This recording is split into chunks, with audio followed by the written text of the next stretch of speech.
Hospital నుండొచ్చి ఇంకా car దిగనేలేదు Kalyan. ఎప్పుడో వచ్చిన రూప ఇంట్లో నుండొచ్చింది. గుడ్ నైట్ డాక్టర్ అంటూ. రేపు నా పుట్టినరోజు. తప్పకుండా రావాలి మీరు. వంటావిడ రోగం వచ్చి ఇంట్లో పడింది. కనుక స్వయంపాకమే. నాచే పెట్టబడు పిండి వంటకంబులు ఆరయించి భుక్తాయాసం వెంటబెట్టుకుని పోవచ్చు. ఉదయమే రావాలి. గలగలా నవ్వేస్తూ కదిలింది. తన ఎదుట ఏదో మెరుపు మెరిసి మాయమైనట్లుంది రూప కనుమరుగు కాగానే. పోతూ దారిలో మెరుపు తొనకలేమైనా పారేసి పోతుందేమో అన్నట్లు ఆమె పోయిన వైపు అలాగే చూస్తూ కూర్చున్నాడు. ఓహోహో, ఏమా లావణ్యం, ఏమా చిలిపి సింగారం. నిలువెల్లా కవ్వింపు బంగారమే పెట్టుకుని తనకు వివాహించ లేదంటే ఎంత అన్యాయం మగాడికి. అలాంటిది ఏ ఎడారిలోనో కోపురం పెట్టుకుంటే బాగుణ్ణు. కృష్ణ, రేపు చూసుకోవాలి చూడు. అతడు ఇంట్లోకి రాగానే చిరునవ్వుతో హెచ్చరించింది కృష్ణప్రియ. చిరుహాసం చేసి గదిలోకి వెళ్ళిపోయాడు కళ్యాణ్. వర్ష ఋతువు అంత్యదినాలు. బరువైన హృదయంతో దాతిరి నుండి వీడుకోలు తీసుకుంటున్నాడు వరుణుడు. అభ్యంగన స్నానం చేసిన రూప వరండా మెట్ల మీద కూర్చునుంది, లేత ఎండకు తలారబెట్టుకుంటూ. గేట్లో ప్రవేశించి ప్రహారీ పక్కగా ఆగిన కారులో నుండి గోకుల్తో దిగాడు కళ్యాణ్. లాల్చీ పంచికట్టు అతడి బలిష్ట సుందర విగ్రహానికి చక్కని హుందా ఇస్తున్నాయి. ఎల్లప్పుడూ ధరించే కళ్ళజోడు అతని ముఖానికి ఎంతో బాగుంటుంది. భుజం మీద వేసుకున్న జరీ అంచు ఉత్తరీయం పెద్దరికానికి చిహ్నంగా రెపరెపలాడుతుండగా గోకుల్ను భుజం మీదకెత్తుకుని రాజసం ఒలుకుతున్నట్లు టీవీగా నడిచొస్తున్నాడు. ఆగి ఆగి ఇంటి ముందు చక్కగా పెంచిన తోట పరికిస్తూ దారి పక్కన గులాబీ కొమ్మపై అరవిచ్చిన పువ్వు కోయబోయాడు గోకుల్ బాల్య చాపల్యంతో. కళ్యాణ్ చటుక్కున చేయి పట్టి వారించాడు, కోయకూడదు నాన్న అంటూ. రూప ఎదురుగా వచ్చి గోకుల్ను ఎత్తుకుంది. చెట్టు మీద పువ్వులు కోయకూడదు బాబూ. చెట్టు మీద ఉంటేనే అందంగా ఉంటాయి. చూసి ఆనందించాలి. కొయ్యకూడదు. కోస్తే ఏముంది, క్షణంలో వాడిపోతాయి. ఏదో ధర్మసూక్ష్మాన్ని, జీవిత సత్యాన్ని స్ఫురింపజేసే ఆమె మాటలు ఆ పసిహృదయం ఏం గ్రహించగలదు? ఆ అరవిచ్చిన గులాబీ పువ్వు సౌందర్యంతో పోటీ పడగలదనిపించే రూపం ముఖ సౌందర్యం వంక రెప్పవేయకుండా చూస్తూ. పిన్నల నుండి పెద్దల దాకా ఒకటే బుద్ధి. చెట్టు మీద పువ్వు చటుక్కున కోసి వాసన చూస్తేనే గాని మనసుకు సంతృప్తి లేదు. కోసిన చేతిలో తన రేకల్ని విడగొట్టుకుని సోయిగాన్ని కోల్పోయి చూడరాకుండా నలిగిపోతుందని తెలుసు. అయినా పువ్వు కొయ్యాలనే అనిపిస్తుంది మనిషికి అన్నాడు. ఎలాగూ ప్రకృతి ధర్మంలో తమ అందాలు కోల్పోయి లయించిపోతాయని మనిషి వాటిని కరుణించడు. క్షణకాలమైనా వాటి సౌందర్యాన్ని, సుగంధాన్ని అనుభవించాలనుకుంటాడు. అతడిది తప్పులేదు. బ్రతికాం అనుకున్నాడు కళ్యాణ్. మీ అక్కగారు రాలేదా అంటూ ఇంట్లోకి దారి తీసింది రూప. గోకుల్ను కిందకు దించి చెయ్యి పట్టి నడిపిస్తూ. ఈవాళ ఏకాదశి కదూ, పూజలు ఉపవాసమును, ఏమీ అనుకోవద్దంది. గదులు గదులుగా ఉన్న ఆ పెద్దింటిని చూసి ఆశ్చర్యపోయాడు కళ్యాణ్. ఉండేది మీరొక్కరే కదూ, ఎంతిల్లెందుకు అన్నాడు హాల్లో ప్రవేశించాక. కావలసినంత పెట్టుకుని తక్కింది కూలగొట్టేమంటారా? తమాషాగా నవ్వింది.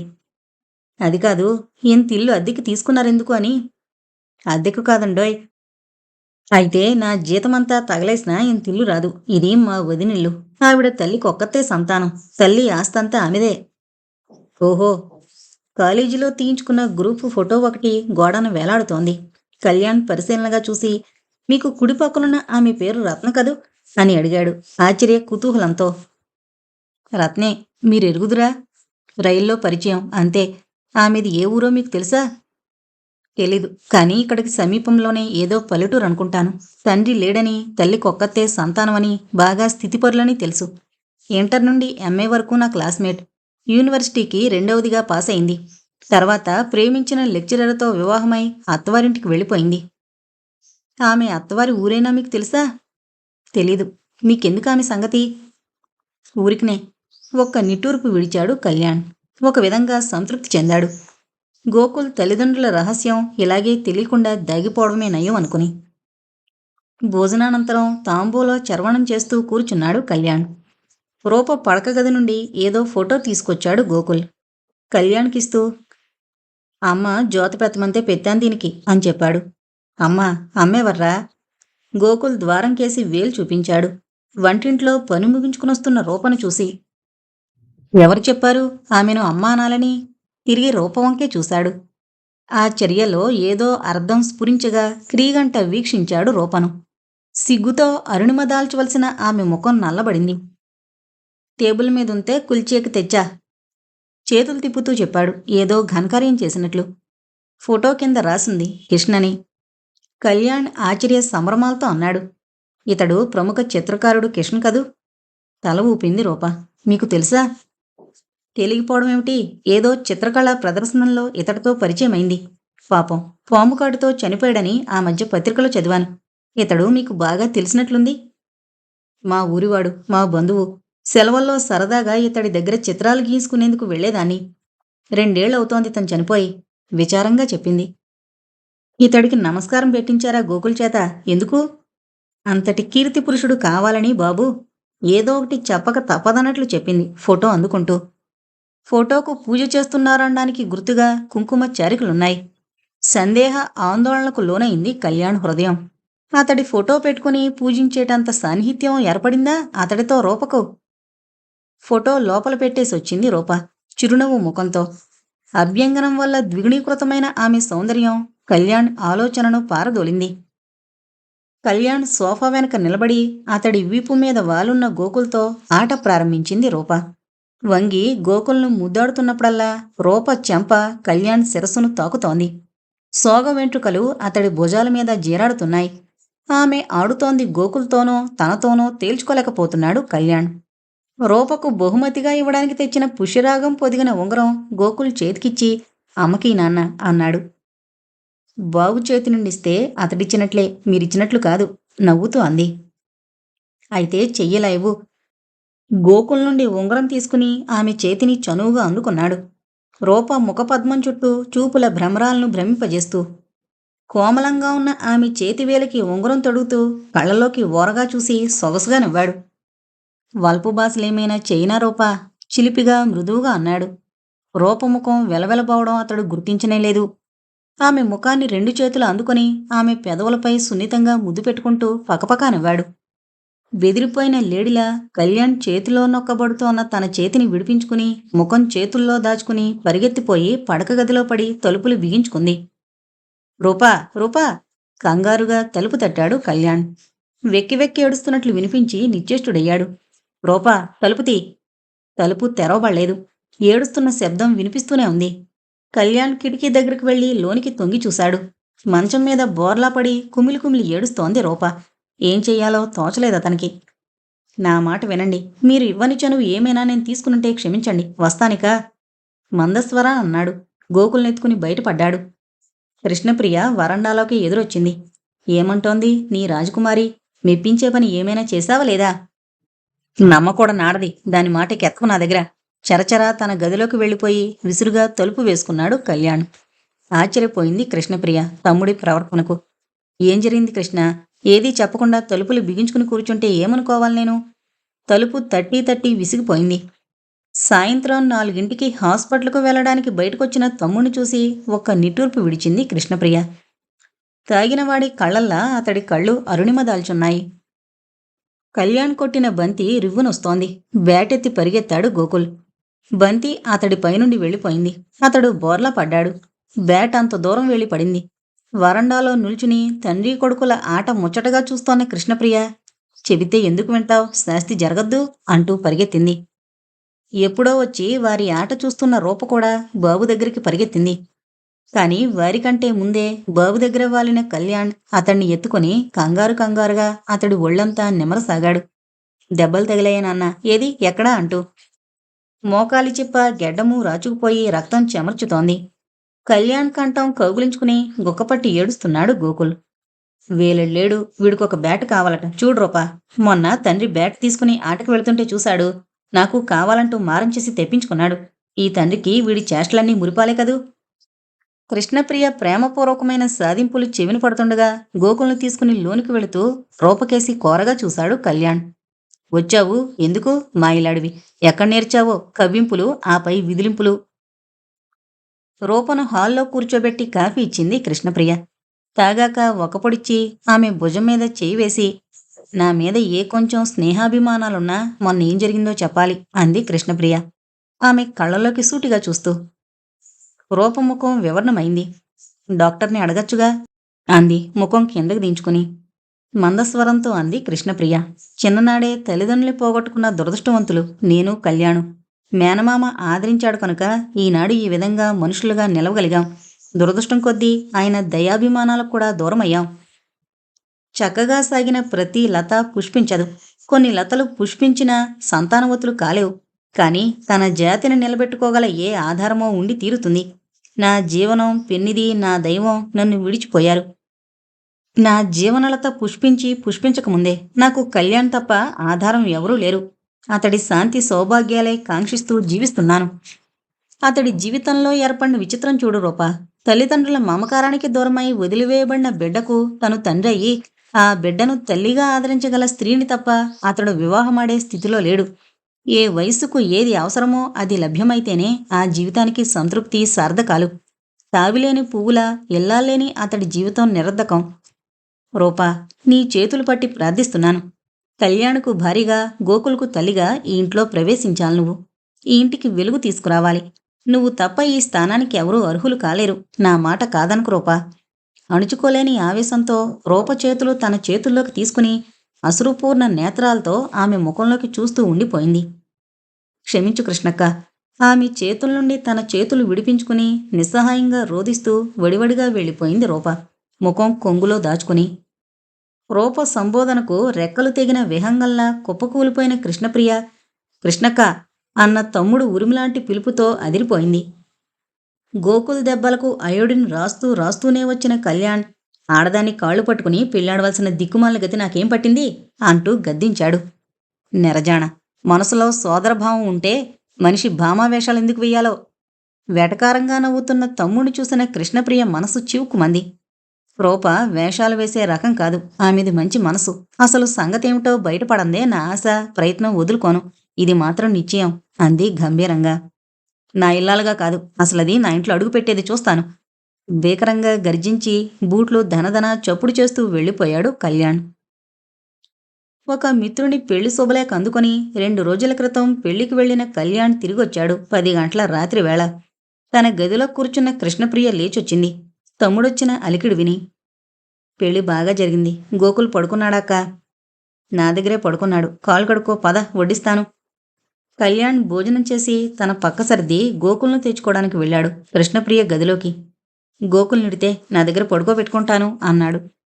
పక్క మీద ఒక్కతే కూర్చుని వెలవెలబోతున్న అక్కను చూసి గోకులేడి కృష్ణక్క అని అడిగాడు ఆదురుద్దాగా.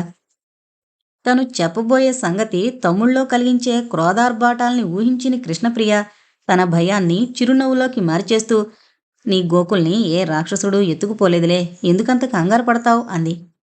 ముఖంలో చిరాకు ప్రదర్శిస్తూ అన్నాడు. మరి గోకుల్? సాయంకాలం రూప తీసుకువెళ్ళింది వాణ్ణి నెమ్మదిగా చెప్పింది. కళ్యాణ్ ముఖంలో ఆదురుద్ద తొలగిపోయి గాంభీర్యం అలుముకుంది. ఎవరనుమతితో గోకుల్ని తీసుకుపోయిందా ఆమె తనింటికి? అనుమతిచ్చేవారు దగ్గర లేరు కదా. అతని కోపాన్ని చిరునవ్వుతో తేల్చివేయబోయింది. కాసేపు ఉంచుకుని పని మనిషితో పంపిస్తానని తీసుకుపోయింది. చీకటి పడుతూనే నేను దాసును పంపించాను బాబుని తెమ్మని. అన్నం తిని అక్కడే పడుకుంటాడని, ఉదయం తెచ్చి దిగబెడతానని చెప్పి పంపింది రూప.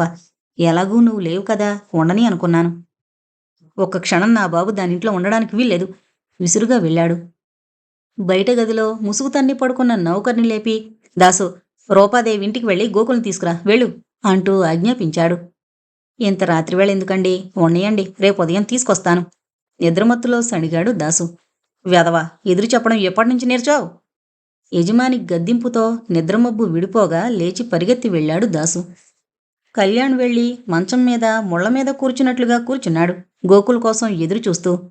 క్షణక్షణం ఆలస్యమవుతున్న కొద్దీ వాచికేసి చూసుకుంటున్నాడు విసుగ్గా.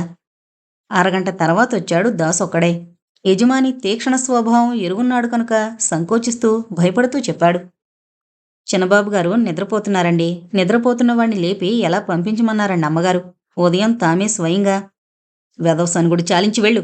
చెప్పిన పని చేతగాక ఏంటో చెబుతున్నాడు. గట్టిగా కసురుకున్నాడు. నేనేం చేయనండి, ఆమె గారు పంపించినప్పుడు గొణుగుతూ వెళ్ళిపోయాడు పడుకోవడానికి దాసు. పక్కన బాబు లేందే నిద్ర పట్టేటట్లు లేదు కళ్యాణ్కు. బాబు మీద చేయి వేసుకుని పడుకునే అలవాటు అతడికి. గోకుల్ లేకపోవడంతో పక్కన దేనినో వెతుకుతున్నట్లుగా ఉంది. అసలు 2 రోజులుగా గోకుల్కు దూరంగా ఉండి ఇంటికొస్తే అతన్ని చూసుకోకుండా రూపకల్పించిన ఈ అవాంతరం కళ్యాణ్కు దుస్సాహసంగా ఉంది. గోకుల్ వియోగం దుర్భరమవుతున్న కొద్దీ అతడికి రూపపై ఉండే క్రోధాద్వేషాలు రెట్టింపవుతున్నాయి. పక్క మీద మేను నిలవక లేచి గదిలో పచార్లు చేసాగాడు. కాసేపటికి పచార్లు కూడా ఆపి డ్రెస్ వేసుకుని బయటకొచ్చాడు. తమ్ముడి అవస్థంతా కనిపెడుతూనే ఉన్న కృష్ణప్రియ గదిలో నుండి బయటకొచ్చింది. ఎక్కడి కృష్ణ? అక్కడికే. బాబులేందే నిద్ర పట్టేటట్లు లేదు ఈ రాత్రి. టైం ఎంతయిందో తెలుసా? 12. ఏంటి అపరాత్రి ప్రయాణం? ఆమె మర్యాదస్తుల ఇంటి పిల్ల. ఆప్తులెవరూ దగ్గర లేకుండా ఒంటరిగా ఉన్న ఆడపిల్లింటికి ఇంత రాత్రివేళ నువ్వు వెళ్లడం బుద్ధిమంతుల లక్షణంగా ఉందా? ఏం మునిగిపోయిందని నిద్రపోయిన వాణ్ణి లేపుకురావడం ఈ రాత్రి? అక్కగారి మాటలు వినే స్థితిలో లేడు కళ్యాణ్. గ్యారేజీలోంచి కారు తీశాడు. నీ తిక్కనిది, నా మాట ఎందుకు వింటావ్? చల్లగా చలిగా ఉంది. బనీను వేసుకుని మఫ్లర్ చుట్టుకో చెవులకు. ఇంట్లోకి వెళ్లి తీసుకువచ్చేసరికి కళ్యాణ్ కారు గేటు దాటింది. అయ్యో భగవంతుడా! వెర్రి కోపంతో వెళ్ళి ఈ రాత్రి రూపను ఏం నొప్పించొస్తాడో కదా వీడు అనుకొని నిట్టూర్చింది.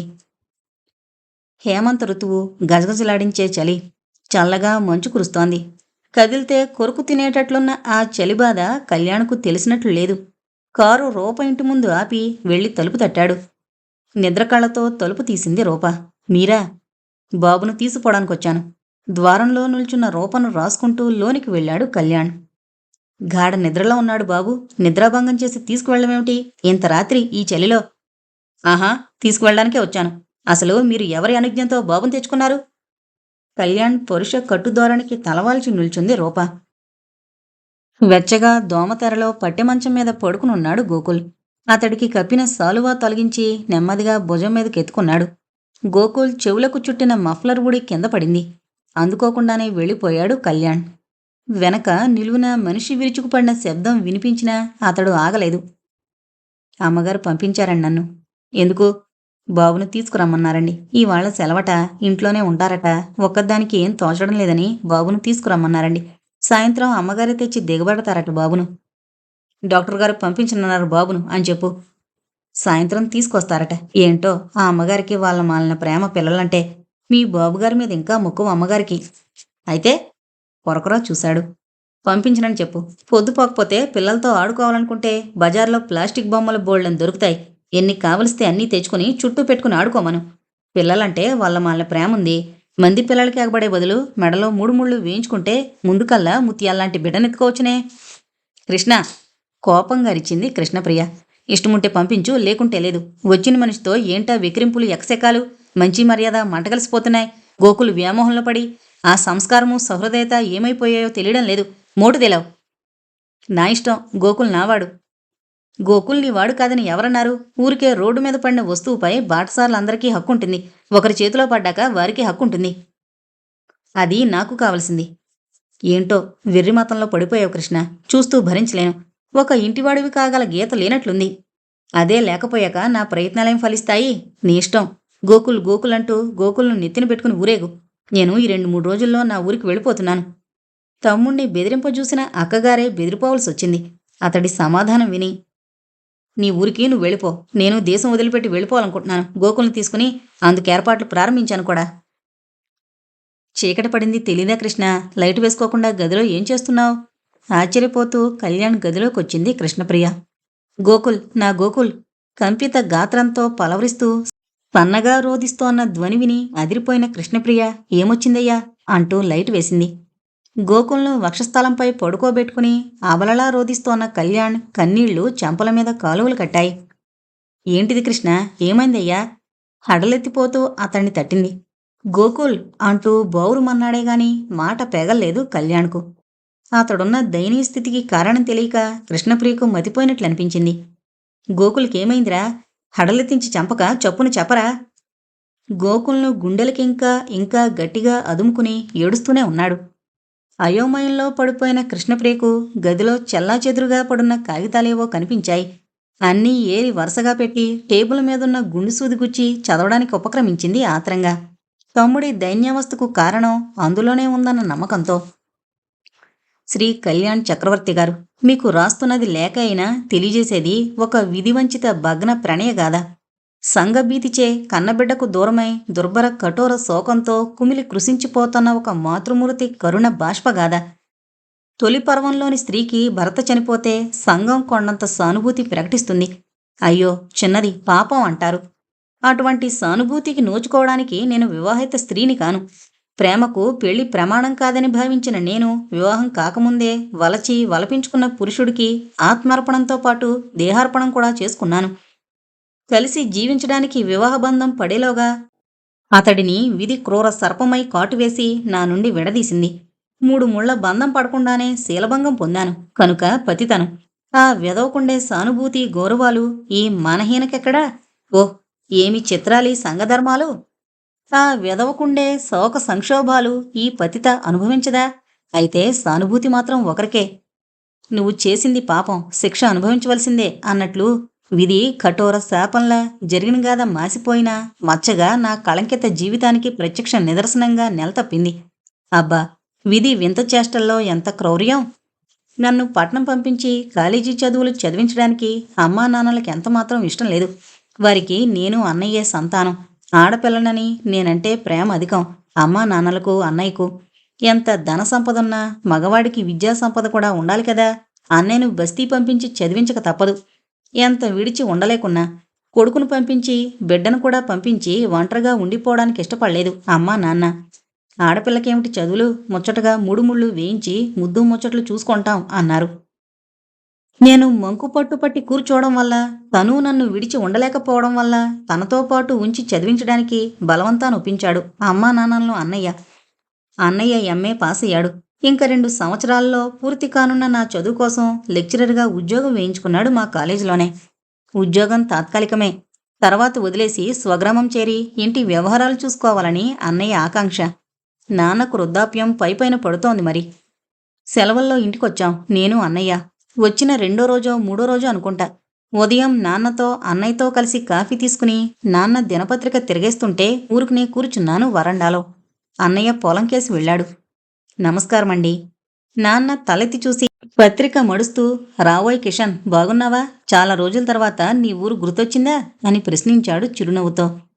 చామన ఛాయ కలిగి బక్కపాల్చగా ఉన్న సౌందర్యవంతుడు అనిపించుకునే ఆ యువకుడు చిరుహాసం చేసి, ఇహ ఇక్కడే ఉండిపోలనొచ్చాను మావయ్య అన్నాడు. దేశదిమ్మరిగానే ఉండిపోతావనుకున్నాను. ఇంటి పట్టున ఉండదలిచావన్నమాట. సంతోషం నాయనా. అతడు కూర్చోవడానికి నా కుర్చీ ఖాళీ చేసి ఇంట్లోకొచ్చి కిటికీ దగ్గర నిల్చున్నాను వారి సంభాషణ వింటూ. అతడు మా బంధువు, మా ఊరివాడు కావడమే గాని అతన్ని ఇంతవరకు నేను చూడలేదు. కిషన్ అంటే తెలిసింది. మా ఇంటి ముందు కొన్ని సంవత్సరాలుగా దీపం పెట్టే దిక్కులేక కళలు తప్పి ఉన్న మేడవారి అబ్బాయి అని. కిషన్ చిత్రకారుడని, దేశాలు తిరుగుతూ బొమ్మలు గీస్తుంటాడని వినడమే గాని అతనిని ప్రత్యక్షంగా చూడడం అదే ప్రథమం. వాళ్లకు మాకు దూరపు చుట్టరక మీద ఉందని విన్నాను. కిషన్ తల్లి చిన్నప్పుడే చనిపోయింది. తండ్రి అతడు ఇంటర్లో ఉండగా పోయాడు. తండ్రి ఉండగా కూడా అతడు ఇంటికి వచ్చేవాడు కాదు. విశ్వవిద్యాలయం పట్టభద్రుడైన ఉద్యోగం సద్యోగం లేక దేశదిమ్మరయ్యి డబ్బు కావలసినప్పుడల్లా వచ్చి బంగారం పండేటువంటి పొలాలు ఒక్కొక్కటి అమ్మేస్తూ డబ్బు తీసుకుని వెళ్లేవాడు. అతడి పొలాలన్నీ నాన్నే ఖరీదు చేశాడు. నేను హైదరాబాదులో ఉండేదాన్ని కనుక అతడు మా ఊరు వచ్చినప్పుడు చూసే అవకాశం కలగలేదు. 5-6 ఏళ్లలో లక్షలు చేసే ఆస్తి అతడు కరిగించి తిన్నాడంటే అతడెంత విలాస పురుషుడో జల్సారాయుడో అనుకోవచ్చు. కానీ కిషన్ వేషభాషలు అతి నిరాడంబరంగా ఉన్నాయి. వ్యవసాయం పెట్టాలనుకున్నావా నాన్న అడిగాడు. ఎకరం పొలం కూడా మిగల్లేదే పేలవంగా నవ్వాడు. మరి ఇల్లు ఎవరైనా ఖరీదు చేస్తారేమో చూడండి మావయ్య. ఆ డబ్బు పెట్టి చిన్నపాటి పొలం ఒకటి కొనుక్కుని అందులో పర్ణశాల వంటి టెంట్ వేసుకుని కాలక్షేపం చేయాలనుకుంటున్నాను. నాకీ ఊళ్ళో ఎవరితోటి పరిచయం లేదు. మీరే కొంచెం శ్రమ తీసుకోవాలి. ఇల్లు అవసరమైతే మీరే ప్రయత్నించండి. ఇతర ప్రయత్నాలు దేనికి? నాకు ఎంతమంది కొడుకులున్నారని ఇళ్ల మీద ఇల్లు కొనిపెట్టను అన్న నాన్న సరదా మాటలు మెల్లగా వ్యవహారంలోకి దిగాయి. ఎంత మీద ఉన్నావు? పట్నాల్లో అయితే 1,00,000 ఖరీదు చేసే మేడ. ఇక్కడ అంత డబ్బిచ్చి కొనేవారెవరు? 25,000 చివరి మాటగా కుదిరిచండి అని లేచాడు కిషన్. మరొక మాట, మీరు నా దగ్గర కొన్న ఊరంచున పొలం తిరిగి విక్రయించ కోరుతున్నాను. అందులో నా ఆశ్రమ నిర్మాణానికి అనువుగా ఉంటుంది. దాని మీద మీరు కొంత లాభం కోరినా నేను కాదన్ను. భోజనం ఇక్కడే చేసి వెళ్ళబోయ్. ఎందుకులేండి వెళ్ళబోయాడు కిషన్. హల్లో దేశదిమ్మరి, అప్పుడే వచ్చిన అన్నయ్య స్మితవదనంతో కరచాలనం చేశాడు కిషన్తో. అన్నయ్యకి ఎక్కడ పరిచయమో అనుకున్నాను.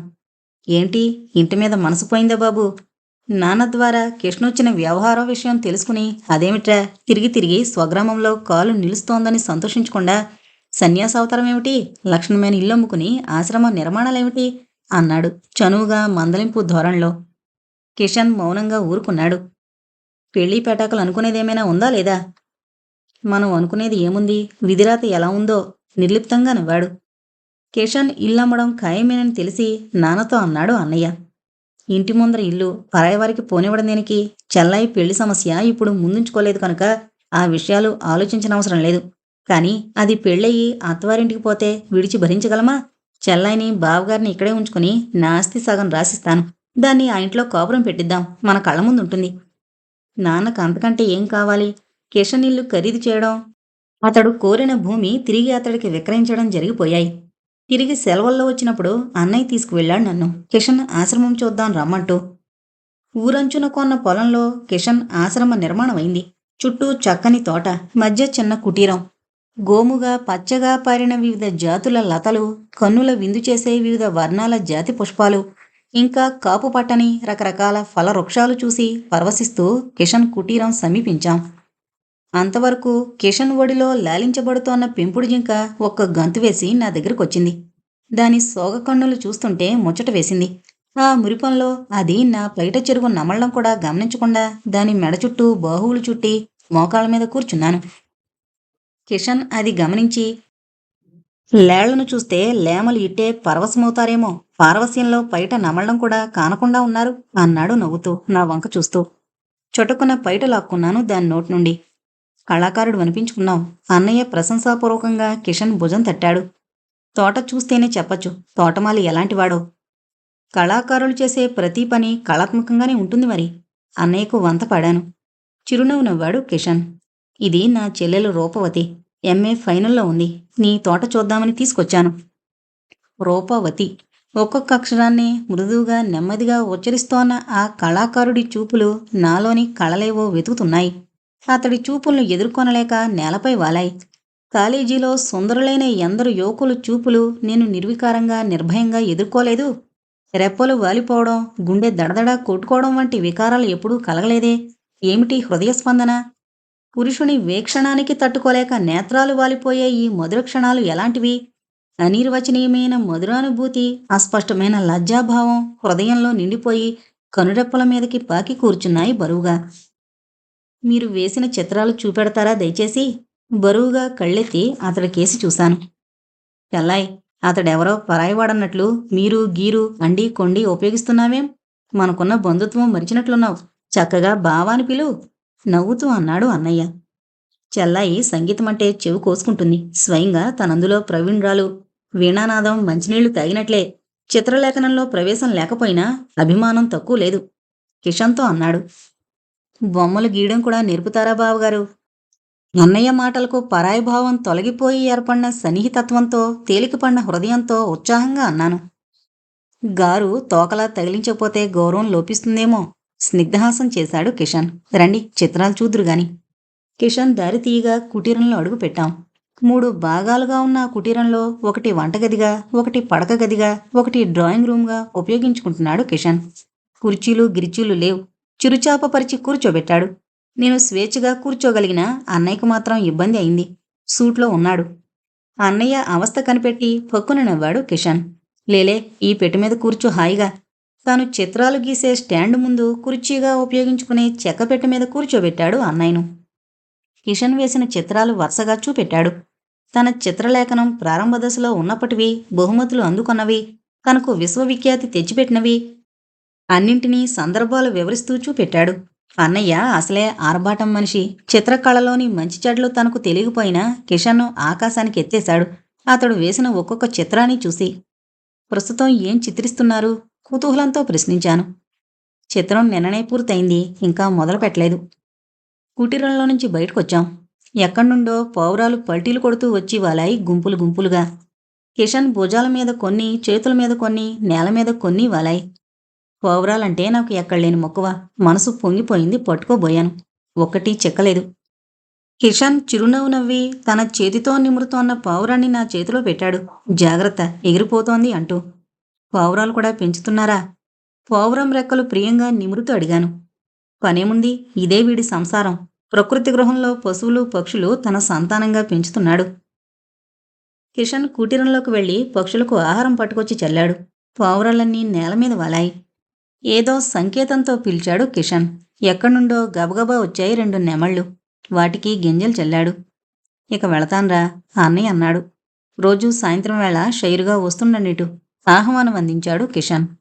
షైరుగా కాదు, ఇక్కడ ఉన్నన్నాళ్ళు చిత్రలేఖనం నేర్చుకోవడానికి వస్తుంటాను మీ దగ్గరికి. నా మాటలకు అన్నయ్య హాస్యంగా అన్నాడు.